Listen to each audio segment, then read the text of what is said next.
नमस्ते तपाईँहरू सबैजनालाई। यतिखेर म नेपालको एकदमै सर्वाधिक रुचाइको पुस्तक, नेपालका जुनसुकै पिँढीले पनि, जुनसुकै पुस्ताहरूले पनि, युवा पुस्ता, वृद्ध पुस्ता, बालक पुस्ता, सम्पूर्ण पुस्ताहरूले मन पराइराख्नु भएको एकदमै पढ्न योग्य, एकदम मनन गर्न योग्य किताब खुसी पढिरहेको छु। जुन खुसी चाहिँ नेपालकै एकदमै ट्यालेन्ट व्यक्तित्व, उहाँलाई कवि पनि भन्न मिल्छ, उहाँलाई पत्रकारिता जगतमा उहाँलाई पत्रकार भन्न मिल्छ। उहाँ खासमा चाहिँ टेलिभिजन प्रस्तोता हुनुहुन्छ। उहाँ चाहिँ फाटोफुटो किताबहरू पनि लेख्नुहुन्छ, लेखेपछि एकदमै फरक नपार्ने किसिमको किताबहरू लेख्नुहुन्छ। उहाँको किताब जुन 2071 सालको मदन पुरस्कार विजेता पुस्तक पनि हो, जुन खुसी, त्यसको म सचोट वाचन गर्न गइरहेको छु। म आज दोस्रो पाठमा पुगेको छु, जसमा चाहिँ दोस्रो पाठमा छ पहिलो पेग। पहिलो पेग मैले पानीसित लिएँ, दोस्रो बिना पानी खाएँ, तेस्रो पेगपछि त पानी सरह पिएँ। सुरुवात मैले छ्याङबाट गरेँ। पहिलो पटक मुखमा पर्दा असजिलो अमिलो महसुस भएको थियो। दोस्रो घुटको पनि सहज थिएन। बडा मुस्किलले सानो चिया गिलासमा भरिएको छ्याङ सिद्ध्याएँ। बधाई छ मार्साप, बधाई छ, सुरुवातको बधाई छ भन्दै वरिपरि बसेकाहरूले ताली बजाएर हात मिलाए। 19 वर्षको थिएँ। उनीहरूले त्यसो भन्दा आफूले साँच्चीकै ठुलो काम गरेछु भन्ने लाग्यो। हिन्दी सिनेमामा दिलीप कुमार, राजकुमार, राजेश खन्ना, अमिताभ बच्चन सबैले रक्सीको गिलास हातमा लिएर भावुक दृश्य दिएको देखेझै थिएँ। आफूमा पनि एक प्रकारको बालिकपन आएको, आफू पनि हिरो भए झै लाग्न थाल्यो। 2036 सालमा पुल्चोक क्याम्पसबाट मेरिट लिस्टमा ओभरसियर पास गरेर दाङमा सडक बनाउन मसोड खोलाको जङ्गल पुगेको थिएँ। क्याम्पस छोड्दासम्म मैले रक्सी, चुरोट, खैनी केही हात लगाइनँ। हुन त मेरो ग्रुपमा हेम र एक जस्ता पनि थिए, जो भेट्टाएसम्म जाँड तान्न अघि सर्थे। यज्ञ अमृत क्याम्पसबाट फेल भएर पुल्चोक क्याम्पस आएको थियो। हेम चाहिँ त्यही पुल्चोक क्याम्पसमा चिट चोरे बापत एकपटक रेस्टिकेटमा परेको थियो। दुवैजना छिप्पिएका विद्यार्थी थिए। म भने फुच्चे थिएँ, हाइट पनि कम, मुस्किलले 5 फुट 3 इन्च। सहपाठीहरूले कहिलेकाहीँ मलाई भतिज भनेर बोलाउने गर्थे। आज पनि जब कुनै कालो च्यासे, फुच्चे, चस्मे र झुत्रे केटा देख्छु, माया लागेर आउँछ। आफ्नै विगत सम्झेर होला। म तुलनात्मक रूपमा विद्यार्थी भएकाले स्कलरसिप पाउँथेँ। प्रत्येक 6 महिनामा एक दिन स्कलरसिपको पैसा वितरण हुन्थ्यो र हाम्रो ग्रुपका सबै पार्टनर भट्टी जान्थे। उनीहरू तान्न थाल्थे र म पनि मिठो मसिनो खाजा खान्थेँ। रक्सी खान कर नगरेको होइनन् साथीहरूले, तर मैले मानिनँ। घरको बडा डर थियो मलाई, त्यत्रो आँट्न सकिनँ। मैले सुरु गरेँ दाङको मसोड खोलामा। त्यो खोला छेउको बसाइ मेरो जीवनमा परिवार बाहेकको पहिलो एक्लो बसाइ थियो। सडक बनाउन त्यही एउटा ठुलो क्याम्प बसेको थियो। उडिसाबाट ल्याएका आदिवासी मजदुर थिए, बलिष्ठ शरीर, कालो रङ, ज्यादै खट्न सक्ने। रोल्पारुकुमबाट आएका मजदुर ठेकेदारका मान्छे, हामी सडक विभागका इन्जिनियर, ओभरसियर। ठुलै मेला थियो मसोड खोलामा। त्यहाँ साँझ पर्ने बित्तिकै प्राय सबैले मद्यपान थाल्थे। मजदुरहरू मादल बजाउँदै नाच्दै आफैले बनाएको लोकल तान्थे। जुनेली रातमा निलो आकाशलाई साक्षी राखेर निर्भय, निसङ्कोच र मदमस्त तरिकाले जब उडिया आदिवासीहरू मादलको तालमा बगरको सेतो बालुवामाथि नाच्दै, एक दुर्लभ दृश्य बन्थ्यो। सुनसान जङ्गल, जुनेली रात, सेतो बगरको पृष्ठभूमि, घन्किरहेको मादलमा मिश्रित खोलाको आवाज, मदिराले मस्त सुगठित शरीरका काला महिला र पुरुष आदिवासीको उन्मत्त नृत्य। वाह, के दृश्य थियो! हलिउड फिल्ममा देखाइने अफ्रिकाको नजारा जस्तो। मसोड क्याम्पसमा प्राय सबै मापसै गर्थे। पिउने ब्रान्ड र स्थान मात्र फरक थियो। हामी सबहरू चाहिँ प्राय कोठामै र कहिलेकाहीँ बरान्डामा बसेर छ्याङ वा बियर खान्थ्यौँ। मसोड खोला गर्मी ठाउँ थियो, बिजुली थिएन, तैपनि हामीसित छ्याङ र बियरलाई चिसो पार्ने जुक्ति थियो। हामी छ्याङ वा बियरको सिसीलाई मसोड खोलाको बगरमा खाल्डो खनेर बालुवाले पुरेर छाडिदिन्थ्यौँ। बगिरहेको खोला छेउ बालुवामा पुरिएका ती सिसी 2-3 दिनपछि चाहिँ एकता पुरै चिल भइसके। त्यस ताका-दाङका यौनकर्मीहरू विशेषै चर्चित थिए।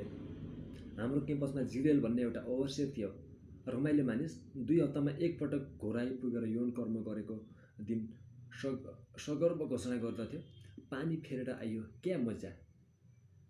जाँच सुरुवाते बापत बधाई ओरिएका 2 सातानब्बे मित्रहरूले त्यो कामको पनि श्रीगणेश गर्न निकै दबावपूर्ण सल्लाह दिए।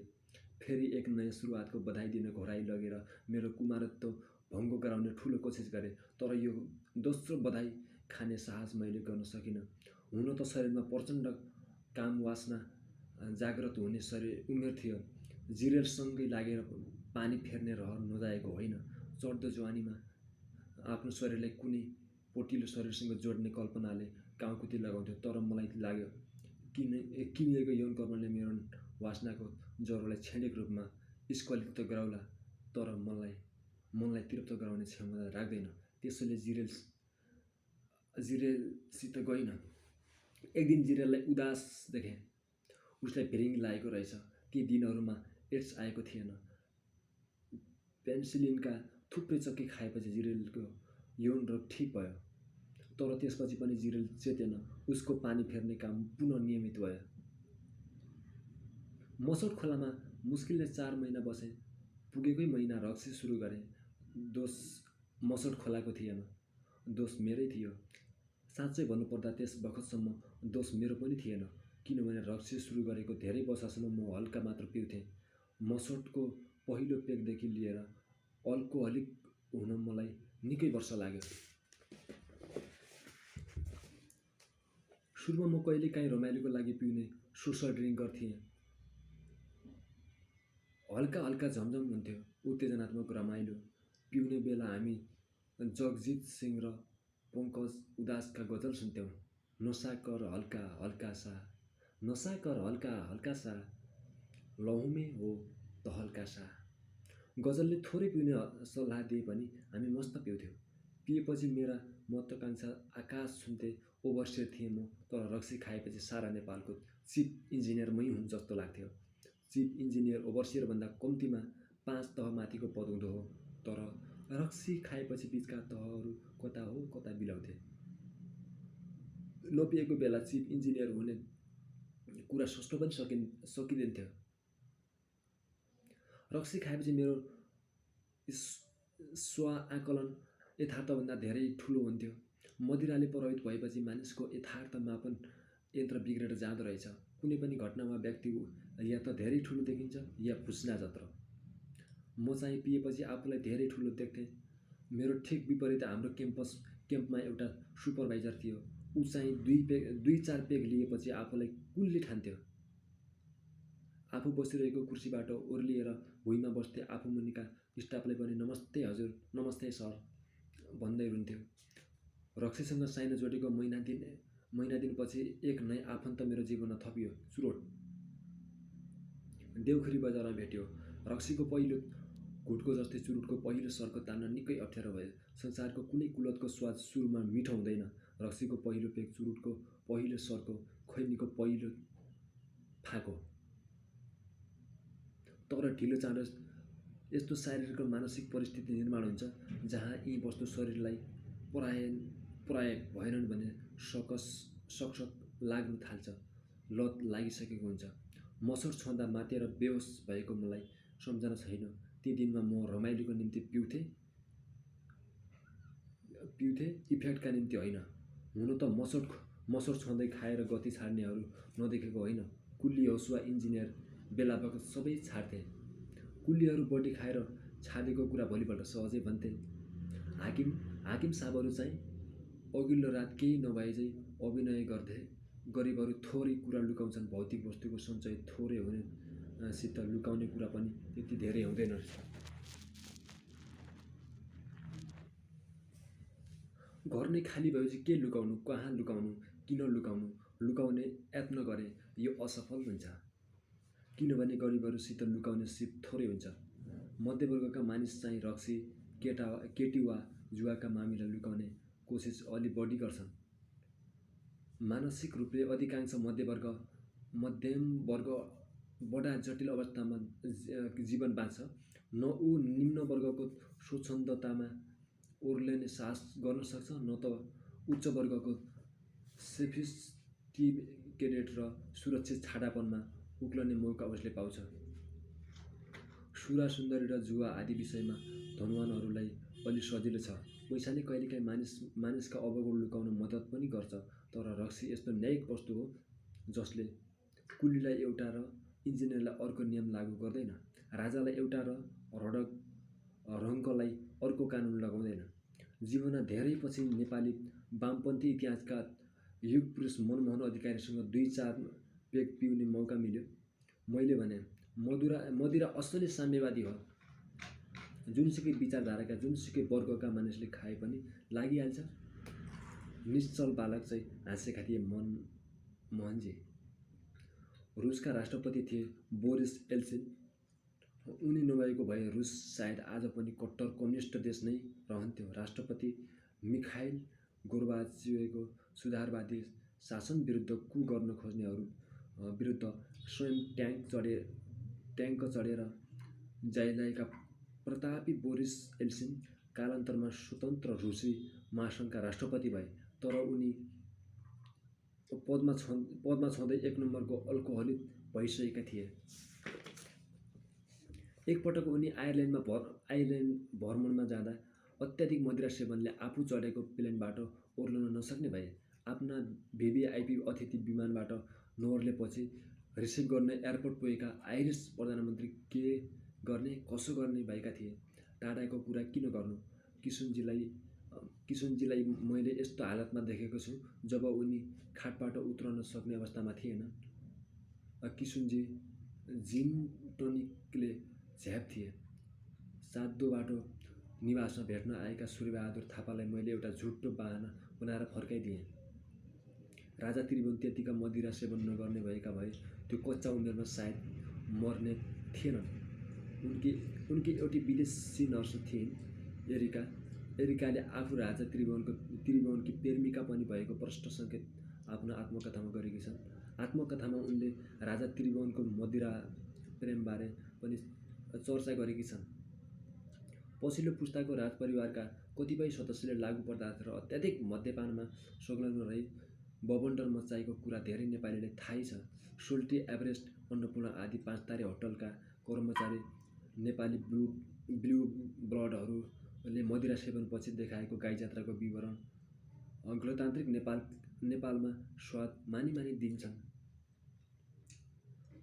बिपी पुत्र प्रकाश र शशाङ्क, ज्ञानेन्द्र पुत्र पारस र प्रचण्ड पुत्र प्रकाश आदिले गरेको अत्याधिक मदिरा सेवन कहाँबाट छिपेको छैन। डाक्टर शशाङ्क कोइराला र डाक्टर सुपात्रा दम्पति कुनै जमानामा काठमाडौँको सर्वाधिक आकर्षक जोडी मध्ये थियो। आज भने छुट्टिएर बसेका छन्। जब मानिस कसैले धेरै मदिरा पिएको प्रसङ्गमा खिसी गरेर हाँस्छन्, म त्यो खिस्याटमा समावेश हुन सक्दिनँ, किनभने त्यो प्रसङ्गको खिस्याट ममाथि पनि त्यत्तिकै लागू भइरहेको हुन्छ। मद्यपान गर्नै हुन्न। मद्यपान गर्ने सबै खराब र नगर्ने जति असल भन्ने मेरो भनाइ होइन। केही मानिसलाई मदिरा बिल्कुलै फाप्दैन, म ती मध्ये एक हुँ। पछिल्ला 20 वर्षहरूमा म रक्सी खाँदिन्थेँ। रक्सीले मलाई खान थालिसकेको थियो। यति सिधा र साधारण कुरा थाहा पाउन मलाई वर्षौं लाग्यो। बीचका वर्षहरूमा मैले धेरै पीडा भोगेँ। त्योभन्दा बढी पीडा मेरो परिवारले भोग्यो। इजा भन्थिन्, दिउँसो जहाँ जान्छु तेरो त्यत्रो नाम सुन्छु, तर राति खाएर आएको दिन तेरो गति देखेर पिरले राम्ररी सुत्न सक्दिन। के काम तेरो त्यो नाम, के काम तेरो त्यो ज्ञान।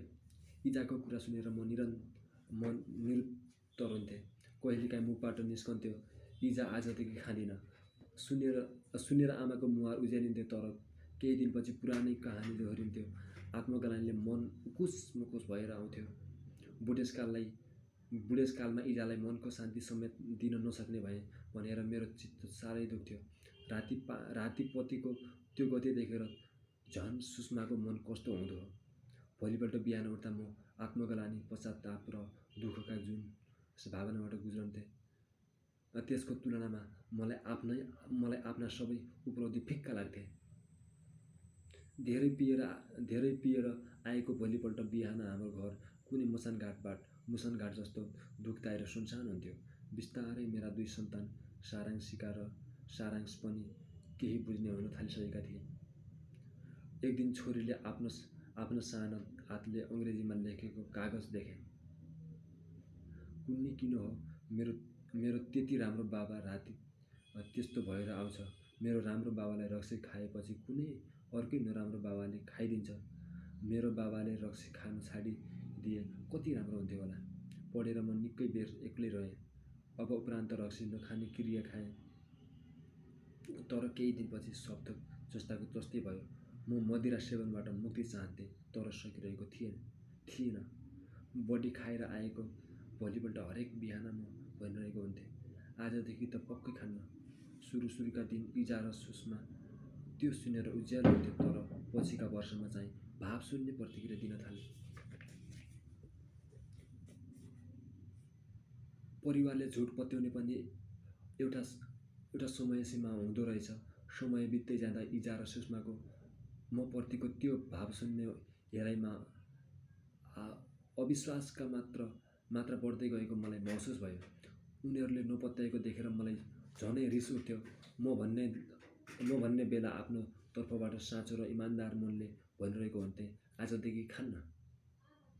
कोसिस नगरेको होइन, नाना प्रकारका देवी देवता साक्षी राखेर मदिरा नखाने भाकल नगरेको होइन। पशुपतिनाथ, मनोकामना, बगलामुखी, बटुक भैरव, दक्षिणकाली नधाएको होइन। लखनऊको ठुलो मुस्लिम दरगाहमा हाजिर दिएर मौलवी साहबले मन्त्र लेखेको कागजले बुटी मानेर पानी साथ 1 महिना ननिलेको पनि होइन। केही सिक नलागेर भक्तपुर दुवाकोट पुगेर आफ्नै टाउकोमा अन्डा फोराएँ। मेरो टाउकोमाथि अन्डा फोर्ने झाँक्रीले त्यो अन्डाबाट रक्सी निकाल्ने चमत्कार मेरै अगाडि नगरेको होइन। जन्तर मन्तर जडीबुटी हातमा नबाँधेको पनि होइन। एक दिन खबर आयो, मेरो टाउकोमा कुखुराको अन्डा फोरेर रक्सीको झोल निकाल्ने मानिस त चटकै पो रहेछ। कान्तिपुर टेलिभिजनका क्यामेरा पर्सन रामशरण शर्माले उसको अन्डा फोर्ने चटक रेकर्ड गरेर प्रसारण गरेपछि त्यो झाँक्रीको अन्डा उसको आफ्नै टाउकोमा बजारियो। तर त्यसभन्दा अघि नै त्यो झाँक्रीसित किशुनजी, गिरिजाबाबु र राजा महाराजाले पनि आफ्नो टाउकोमा दुवाकोट अन्डा फोराइसकेका थिए। मानिस चाहे राजा होस् वा रङ्क कुनै न कुनै प्रकारको दुःखबाट पीडित भएकै हुन्छ र हरेक मानिस कुनै यस्तो चमत्कारको प्रतीक्षामा हुन्छ जसले उसका दुःख दर्द क्षणभरमा छुमन्तर गरोस्। कुखुराको फुलबाट पार नलागेपछि म बगैँचाको फुल हेर्ने झाँक्रीतिर लागेँ। त्यो झाँक्रीले मलाई बिहान 4 बजे उठेर आफ्नै हातले बगैँचाको फुल टिपेर ल्याउनुस्, त्यो फुल हेरेर उपाय भनौँला भन्थ्यो। विद्यार्थी छँदा फाइनल जाँचका बेला पनि कहिल्यै टाइममा नउठ्ने म घडीमा अलार्म लगाएर 3 बजे उठेँ। नुहाइ धुवाइ गरिओरि ठिक 4 बजे टिपिएको फुल लगेर देखाएँ। तर मेरो समस्या न त्यो फुलवालाले समाधान गर्यो न यो फुलवालाले। वर्षौँपछि फुल र फुलका प्रसङ्ग लेख्न बस्दा रमाइलो जोक चाहिँ लाग्छ, अन्धविश्वास प्रतीत हुन्छ। तर त्यस बेला यिनै कर्मले मेरो दुःख पार लगाइ पो हाल्छ कि भन्ने ठुलो आशा थियो। म दिशानिर्देश नामक टेलिभिजन कार्यक्रमको सञ्चालक थिएँ। तर विडम्बना मेरो आफ्नै जीवन भने दिन प्रतिदिन दिशाविहीन भइरहेको थियो। जति समय बित्दै गयो, मात्ने रातको सङ्ख्या बढ्दै गयो। हप्तामा 2 साँझसम्म घडीको चालसहित चल्नुपर्ने स्क्रिनमा ह्यान्ड ओभर छ्याङदेखि नै टेलिभिजन जस्तो माध्यममा काम नगर्ने भएको भए अझ कति साँझ पो मात्थेँ होला। कट्टर कुमाई ब्राह्मण पृष्ठभूमिको मेरो परिवारमा रक्सीको त कुरै छाडौँ, भान्सामा लसुन प्याज समेत वर्जित थियो। इजा अहिले पनि माछामासुबाट सातै हात पर छिन्। मेरो जन्म बैतडीमा भयो। म 5 वर्षको छँदा नैनीतालमा भएको बस दुर्घटनामा बुबाको देहावसानपछि मेरो पालनपोषण मामाहरूले काठमाडौँ ल्याएर गरे। सुदूरपश्चिम नेपालको सिधासादा सोझो आफ्नो मिहिनेती र योग्यताबाट गरी खाने संस्कारमा हुर्केको बालक थिएँ म। मेरो ठुलो मामा प्राध्यापक दिव्यदेव भट्ट आफ्नो कठोर अनुशासनका निम्ति कहलिएका थिए। वनस्पति शास्त्रमा पिएचडी गर्ने पहिलो नेपाली, पछि सचिव भए, राजदूत पनि भए। माइला मामा उद्धवदेव भट्ट नेपालको असंलग्न परराष्ट्र नीतिको जग हाल्ने कूटनीतिज्ञ मध्ये एक हुन्। कूटनीतिक क्षमता, शालीनता र भद्रताका निम्ति त्यत्तिकै नामी परराष्ट्र सचिव हुँदै संयुक्त राष्ट्र सङ्घका स्थायी प्रतिनिधि भए। र मेरो प्रिय कान्छो मामा वासुदेव आफ्नो मनमा लागेको कुरा प्रष्ट बोल्थे। त्रिभुवन विश्वविद्यालयका पूर्व उपकुलपति त्रैलोक्यनाथ उप्रेती नातामा ठुलो बुबा हुन्। हक्की स्वभावका वरिष्ठ अधिवक्ता लवदेव मामाले मलाई साह्रै माया गर्ने। माइजूले पनि। बच्चा छँदा हर साँझ छेउमै रहेको लवदेव मामाको घर जान्थे। त्यही नवभारत टाइम्स र गोरखापत्र आउँथे। 8 वर्षकै उमेरदेखि अखबार पढ्न थाले। सुरुमा हप्तामा एक दिन पढ्थे, शनिबारको गोरखापत्र र आइतबारको नवभारत टाइम्स। बालकथा र कार्टुनका निम्ति बिस्तारै अरू पेज पनि पढ्न थाले। 10 कक्षा पुगुन्जेल म न्युजपेपर एक्टिङ भइसकेको थिएँ। नपढेको दिन निन्द्रै नलाग्ने। त्यस बेलामा नामी वकिल कृष्णप्रसाद पन्त महिनामा एक दिन मेरो सामान्य ज्ञानको जाँच लिन्थे। धेरै उत्तर मिलाउन सके क्याडबरी दिन्थे। घरमा देश विदेशका ठुला बडाहरूको आगमन नियमित थियो। कहिलेकाहीँ साँझ भएको मामाहरूले पाहुनाका साथ ड्रिङ्क लिने गर्थे, तर अत्यन्तै लिमिटमा। यदाकदा बैठकमा सोडा वा पानी म पुर्याइदिन्थे। एकजना सम्झन्छु, जोशीजी। हाम्रा पारिवारिक आफन्त मामाहरूसँग बेला बखत ड्रिङ्क गर्न आउँथे। सरकारी सेवामा सचिव पदसम्म पुगे। च्याउसे ख्याउटे, शरीरमा हड्डी मात्र भएका उनी मानिसका रूपमा सज्जन र काममा योग्य थिए। दुई तीन दिन प्याग लिएपछि उनको सानो च्याउसे शरीरले आकाशमा उड्दै गरेको भँगेराझै भङ्गिमा बनाउँथ्यो। त्यो देखेर सबै गल्ल हाँस्थे। एक प्रकारको विदूषक बन्ने जोशीजी रक्सी खाएपछि उनी मदिरा सेवनको लतबाट मुक्त भए। वर्षौँपछि इजाले आँखाबाट आँसु झार्दै भनिन्, याद छ तँलाई? हामी जोशीजीलाई हेरेर कति हाँस्थ्यौँ। आज आफ्नै छोरा ऊभन्दा बढ्ता रक्सी खाएर यो हालतमा पुगेको देख्नु पर्यो। इजाले यसो भन्दा म एउटी आमाको व्यथा सुन्न मात्र सक्थेँ, तर गर्न केही सक्दिनथेँ। मसोड छँदा मेरा हाकिम थिए इन्जिनियर लक्ष्मण गिरी, भद्र, मिलनसार र सज्जन। उनकी नवविवाहिता पत्नी सरिता गिरी अत्यन्तै सुन्दर थिइन्। यो 2036 सालको कुरा। 2-4 पटक लक्ष्मण गिरीसँग बसेर पिउने मौका पर्यो। एक पटक इन्जिनियर दीपक झा, प्रकाशजङ शाह, लक्ष्मण गिरी, म र अन्य ओभरसियर दाङ र देउखरी बीचको पहाडमा पर्ने चौपट्टामा पिउँदै थियौँ। दीपक झा चाहिँ एक गिरी भन्दै हातले फोहोर इसारा गरेर लक्ष्मणलाई जिस्क्याउँदै थिए। हामी आहा उहु गरेर रमाइलो मान्दै थियौँ। मन मिल्ने लोग्ने मानिसहरू कुनै ठाउँमा जम्ने बित्तिकै ढिलो चाँडो त्यहाँ यौन सन्दर्भका वास्तविक र काल्पनिक गफले प्रवेश गरिहाल्छ। केटी साथीहरू पनि आपसमा भेट हुँदा त्यसरी नै छिलिन्छन् कि कुन्नी। त्यो हदसम्म छाडा त नहोलान्। शालीनताका हिसाबले औसत रूपमा नारी पुरुषभन्दा परिष्कृत प्राणी हो जस्तो लाग्छ मलाई। ती दिनहरूमा लक्ष्मण गिरी बडा रमाइलो गरेर रक्सी खाने सोसल ड्रिङ्कर थिए। समयक्रममा सबै बदलियो। म पेसा परिवर्तन गरेर पत्रकार भएँ। सरिता गिरी काठमाडौँ आएर स्कुल टिचर भए। पछि राजनीतिमा लागिन्। चौपट्टाको जङ्गलमा भेटिएकी सोझी र छरिती सरिता काठमाडौँ आएपछि चतुर र मोटी भइन्। अभिनेता राज्य समालका नजरमा समेत सेक्सी महिला नेत्री दरिन्। मन्त्री पनि भइन्। तर त्यसबीचका वर्षहरूमा लक्ष्मण गिरी चाहिँ पुरै अल्कोहलिक भए। उनी बढी रक्सी खाएका कारण अस्पतालमा समेत भर्ना भए। उनकी छोरी झरिना, इरिना र मेरी छोरी सारांशीका बुढा नीलकण्ठ स्कुलमा सहपाठी थिए। एक दिन सुने लक्ष्मण गिरी छोरी भेट्न आउँदा हिँड्न नसक्ने गरी टिल्ल थिए। इरिनालाई कस्तो लाग्यो होला भन्ने सोचेर म भावुक भएँ। इरिना आजभोलि विदेशमा छिन्। बीचका वर्षहरूमा सरिताले बडा मिहिनेतले छोराछोरी हुर्काइन्। एकपटक लक्ष्मण गिरी साह्रै सिरियस हुँदा स्कुलका सबै क्लासमेट बच्चाहरू उनलाई भेट्न अस्पताल गए। बुढानीलकण्ठ स्कुलमा पढेका बच्चाहरूबीच जुन बलियो प्रीत छ त्यो अतुलनीय छ। एकअर्काको दुःख सुखमा जुन अपनत्वले उनीहरू सहभागी हुन्छन्, सहोदर परिवारवाला पनि सायद त्यो नगर्लान्। जब मैले इरिनालाई देखेँ, उसमा आफ्नै छोरी सारांशिकाको छाया पाएँ। आजको दिनमा पनि जब म कुनै यस्तो बच्चा देख्छु जसका पिता अनियन्त्रित मद्यपान गर्छन्, मेरो मन रसाएर आउँछ। सोच्छु आज मलाई जुन कुरा अनुमान गर्दा पनि पीडा हुन्छ, त्यही कुरा भोग्ने बेला मेरो परिवार र स्वजनहरू कति धेरै कष्टबाट गुज्रे होलान्।